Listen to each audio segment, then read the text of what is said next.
এটা নাকি ওটা নাকি এটা? না, এইটা একদম পারফেক্ট আমার নাতির জন্য। এই তো পেয়ে গেছি আমার নাতবো, ওর সাথে রোহানকে খুব মানাবে। কিন্তু এই মেয়ের তো এখানে নাম ঠিকানা কিছুই দেওয়া নেই, ওকে আমি খুঁজবো কিভাবে?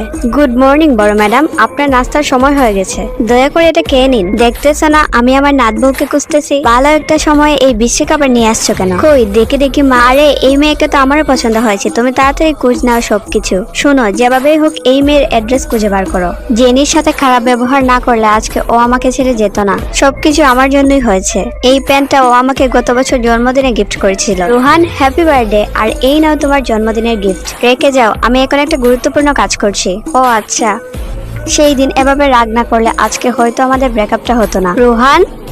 জি মা, তোমার দাদি আর পরিবারের সবাই মিলে আমরা ঠিক করেছি তোমার বিয়ে রিয়ার সাথে আমরা দেব। আশা করছি এতে তোমার কোনো আপত্তি নেই। আন্টি, আমি তো ওকে অনেক আগে থেকেই পছন্দ করতাম। যে চলে গেছে তার জন্য বসে থেকে কি হবে? আশা করছি তুমি আমাদের সিদ্ধান্ত মেনে রিয়াকে বিয়ে করবে। তাহলে ডিল ফাইনাল। আরে এটা তো জেনি ম্যাম মনে হচ্ছে, বসকে একটা কল করি। বস, জেনি ম্যাম অন্য একটা ছেলের সাথে ডেটে এসেছে।